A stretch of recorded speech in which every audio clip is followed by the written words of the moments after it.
यहाँ बिखरे रहने में ही संगठन है। बिखरे रहना माने अलग अलग होना और संगठन माने एक होना। मरुस्थल में रेत के कण समान रूप से बिखरे रहते हैं। ये कारण बताया जा रहा है। यहाँ से वहाँ तक रेत फैला ही होता है। यहाँ परस्पर लगाव नहीं, इसलिए अलगाव भी नहीं है। लगाव से तात्पर्य है एक दूसरे से चिपकना, अलगाव से तात्पर्य है एक दूसरे से दूर होना। चूंकि यहाँ के रेत बारीक कण वाले होते हैं, एक दूसरे से चिपकते नहीं हैं, इसलिए वहाँ पर पानी रेत की नमी बराबर सोख लेते हैं। पानी गिरने पर कण थोड़े भारी हो जाते हैं और अपनी जगह नहीं छोड़ते, इसलिए मरुभूमि में धरती पर दरारें नहीं पड़ती।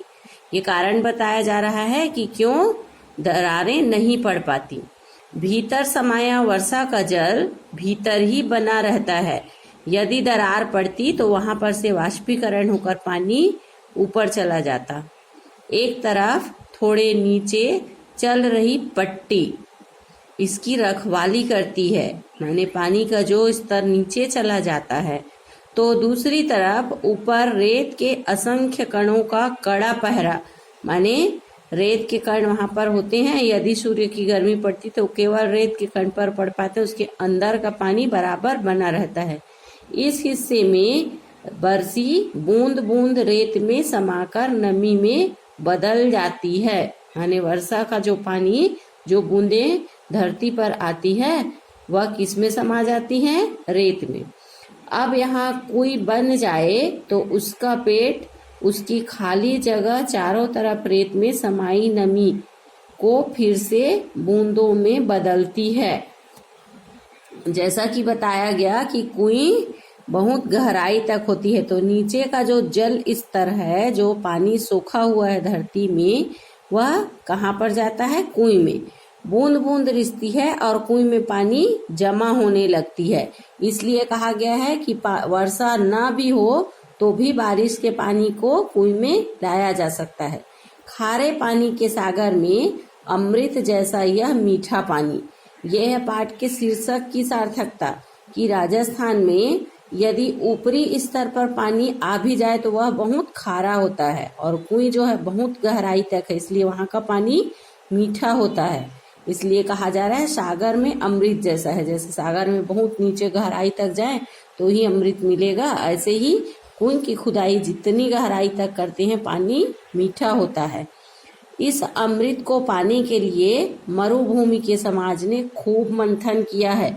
यह लेखक की लेखन शैली है। मंथन करना माने बहुत ज्यादा सोच विचार विमर्श प्रयास करना, अपने अनुभवों को व्यवहार में उतारने का पूरा एक शास्त्र विकसित किया है। इस शास्त्र ने समाज के लिए उपलब्ध पानी को 3 रूपों में बांटा है। यहाँ पर पेज नंबर 13 में देखेंगे। चूंकि हम तुरंत तो जाकर राजस्थान में अवलोकन नहीं कर पाएंगे, लेकिन किस प्रकार की स्थितियां होती हैं राजस्थान में स्थानीय स्तर पर। यहाँ से वहां तक रेत दिखाई पड़ रहा है, पेड़ भी हैं तो कांटेदार झाड़ियां होती हैं, थोड़े बहुत ही उसमें पानी का स्तर हो पाता है। जिस समय बारिश होती है, ले देखिए उस समय ही वहां पर पानी दिखाई पड़ता है। इस शास्त्र ने समाज के लिए उपलब्ध पानी को 3 रूपों में बांटा है। किस शास्त्र ने? जो लेखक ने कहा कि मरुभूमि के समाज ने खूब मंथन किया है, माने कहाँ पर पानी का स्तर नीचे तक पाया जा सकता है, कहाँ पर कुएं बनाया जाना चाहिए, ये पूरी तरह जानकारी के बाद ही बनाते हैं, तो इसे एक शास्त्र कहा गया है। जिस प्रकार आपको चित्र में दिखाई पड़ रहा है, खारे पानी के सागर में अमृत जैसा मीठा पानी। तो पानी को सामान्यतया हमारे यहाँ भी जो अलग अलग साधन होता है, जैसे कहीं पर वर्षा के जल को भी सिंचित किया जाता है, यहाँ पर तालाब और पोखर होते हैं, कहीं कहीं पर आधुनिक मशीन बोरवेल से जो आजकल होता है नीचे तक उसमें बोर किया जाता है और पानी का स्तर अलग अलग होता है। उसी प्रकार राजस्थान में बताया जा रहा है। अब इसमें टिप्पणी भी है और प्रश्नों के उत्तर भी है। पाठ के शीर्षक की सार्थकता है। पानी को यहाँ उपलब्ध पानी के स्तर को, माने जो वहाँ पर राजस्थान की भूमि में जिस स्तर पर पानी पाया जा सकता है उसको निम्न 3 रूपों में बांटा गया है। ध्यान पूर्वक सुनेंगे। पहला, पालर पानी, यानी सीधे बरसात के मिलने वाला पानी। बरसात से जो बारिश होती है उसको जो इकट्ठा कर पाते हैं वह है पालर पानी। यह धरातल पर बहता है और उसे नदी, तालाब आदि में रोका जा सकता है।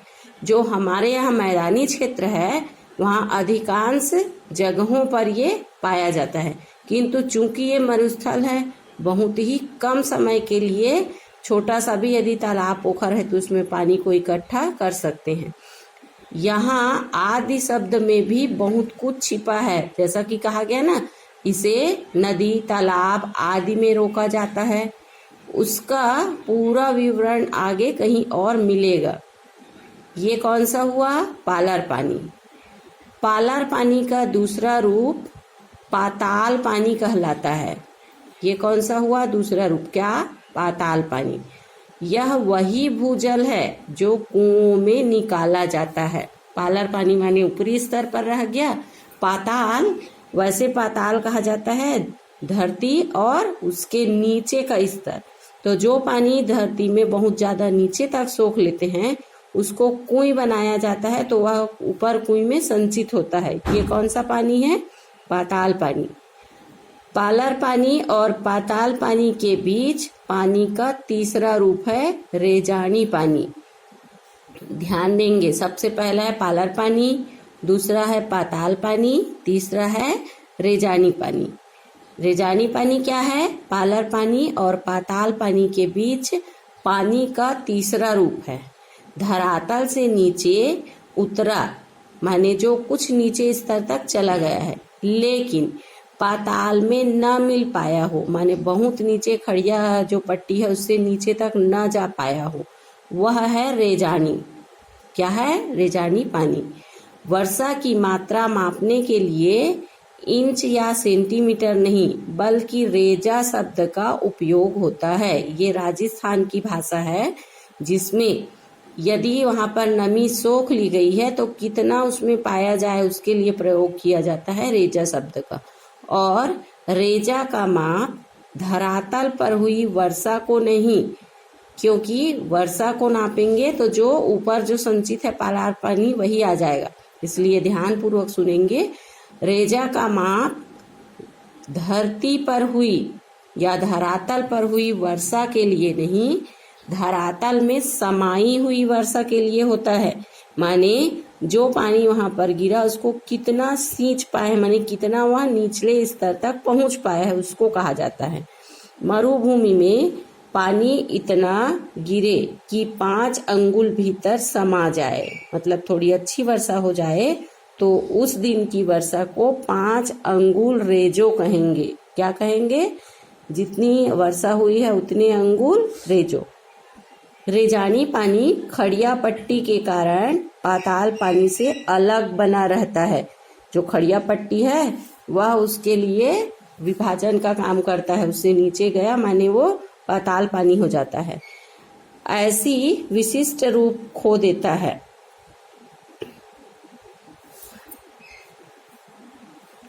रेजानी पानी खड़िया पट्टी के कारण पाताल पानी से अलग बना रहता है। ऐसी पट्टी के अभाव में रेजानी पानी धीरे धीरे नीचे जाकर पाताली पानी में मिलकर अपना विशिष्ट रूप खो देता है। यदि किसी जगह भूजल पाताली पानी खारा है तो रेजानी पानी भी उसमें खारा हो जाता है। जैसे हमारे यहाँ कहीं पर रेतीला, कहीं पर दोमट मिट्टी, कहीं पर चिकनी मिट्टी पाई जाती है, तो वैसे ही भौगोलिक स्तर जो वहां पर का है उसके अनुसार पानी नीचे तक चला जाता है और ऊपर भी रह पाता। विशिष्ट रेजानी पानी समेट सकने वाली कुएं बनाना सचमुच एक विशिष्ट कला है। 4-5 हाथ के व्यास की कुएं को 30 से 60-65 हाथ की गहराई तक उतारने वाला छेजारो कुशलता और सावधानी से ऊंचाई नापते हैं, मतलब कुएं की खुदाई का काम पूरा होने के बाद ऊपर आते हैं। चेजो यानी चिनाई का श्रेष्ठतम काम कुएं का प्राण है। गहरे तक खोद तो दें, यदि खुदाई करके छोड़ दें 2 दिन वहां आसपास लोग चलेंगे, कुछ कुछ पड़ेगा और कुएं वहीं समाप्त हो जाएगा। तो चिनाई जैसे हमारे यहाँ दीवार बन जाती है, प्लास्टर सीमेंटिंग किया जा सकता है, वैसे उसको सुरक्षित रखने के लिए जो किया जाता है वह कहलाता है चिनाई। इसमें थोड़ी सी भी चूक चिजारों के प्राण ले सकती है। 30-40 हाथ की गहराई पर अंदर कोई बैठा हुआ है और आप यदि उसमें ऊपर से चिनाई कर रहे हैं, माने जो दीवार गहराई हो गई है उस पर यदि कोई सफाई का काम कर रहे हैं, यदि गिरे तो वह वहीं दब जाएगा। डोले से निकाला जा सकता है। किसको? मिट्टी को थोड़ी थोड़ी करके डोले से निकालते हैं। आगे की खुदाई रोककर अब तक हो चुके काम की चिनाई की जाती है। चिनाई माने मिट्टी को ऊपर फेंका जाता है और जो दीवार है उसमें या तो रस्सी या लकड़ी का सहारा लगाया जाता है कि अब इसमें से मिट्टी धसके या धसे नहीं। 20-25 हाथ की गहराई तक जाते जाते गर्मी बढ़ती ही जाती है, माने दम का घुटना वहां शुरू हो जाता है और हवा भी कम होने लगती है। तब ऊपर से मुट्ठी भर भर रेत नीचे तेजी से फेंकी जाती है, जो आपको पाठ के आरंभ में बताया गया है। मरुभूमि में जो हवा रेत के विशाल टीलों तक को नहीं उड़ा देती, वही हवा वर्षा यहाँ कुएं की गहराई में एक मुट्ठी रेत के उड़ने से लगती है। इसमें लेखक ये बता रहे हैं कि तेज हवा का झोंका भी आए तो वहां का रेत नहीं उड़ पाता, लेकिन एक मुट्ठी रेत को तेजी से फेंकते हैं तो नीचे जो कौन काम कर रहा है, चेलवांजी को राहत दे जाती है। कुछ जगहों पर कुएं बनाने का यह काम बहुत कठिन होता है और भी कठिन होता जा रहा है। किसी किसी जगह ईंट की चिनाई से मिट्टी को रोकना संभव नहीं हो पाता। यदि ईंट की चिनाई कर रहे हैं तो इतने ईंटों को नीचे पहुंचाना और उसको उसी प्रकार सफाई से जोड़ना पड़ता है। तब कुएं को रस्से से बांधा जाता है, जैसे कि आपको चित्र में दिखाया गया था। गोल गोल रस्से को यदि उसी दीवार के साइड से लगाया जाए तो वो बन जाता है। पहले दिन कुएं खोदने के साथ साथ खीप नाम की घास का ढेर जमा कर लिया जाता है। ध्यानपूर्वक सुनेंगे। चेजारो खुदाई शुरू करते हैं और बाकी लोग खीप की घास से कोई 3 अंगुल मोटा रस्सा बटने लगते हैं, माने तुरंत उतनी मोटी रस्सी बनाई जाती है। पहले दिन का काम पूरा होते होते कुएं कोई 10 हाथ गहरी हो जाती है।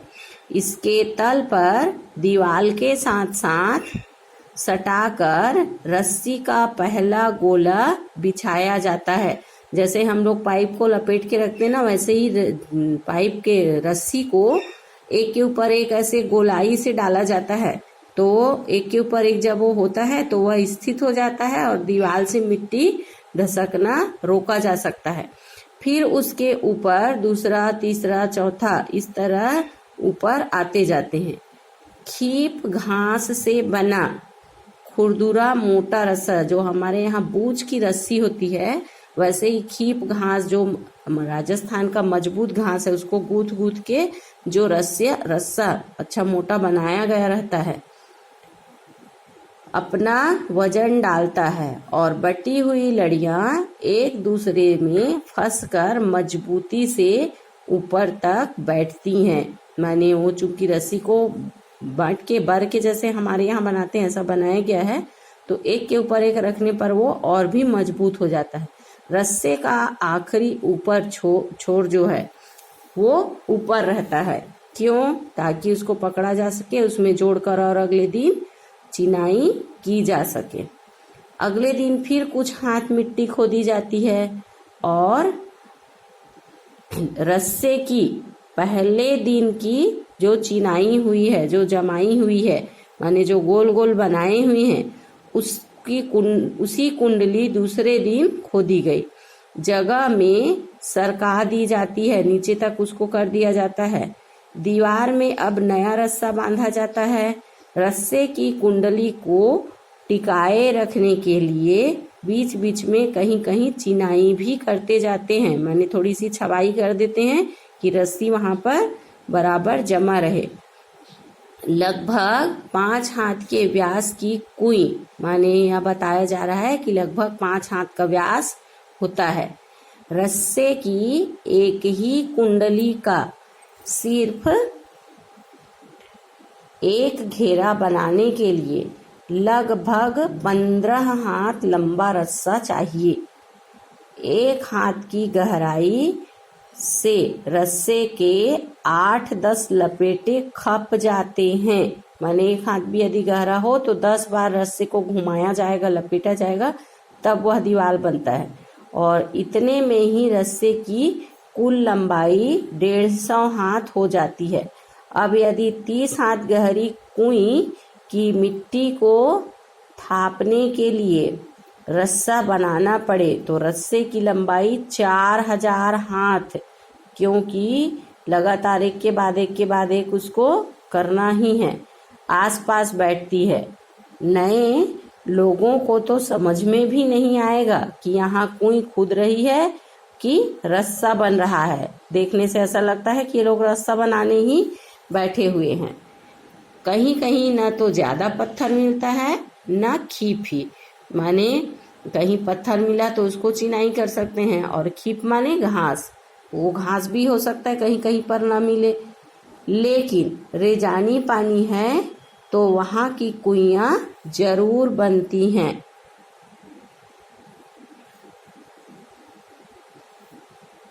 ऐसी जगहों पर कहीं कहीं न तो ज्यादा पत्थर मिलता है न खीप, वहां पर जब अनुमान लगाया जाता है रेजानी पानी है तो वहां कुइयां जरूर बनती हैं। लट्ठे यानी कि मोटा लकड़ी, अरणी जो लकड़ी डंडी होती है, हमारे यहाँ जिसको डंगाल बोलते हैं, सीधे सीधे यदि है वह तो।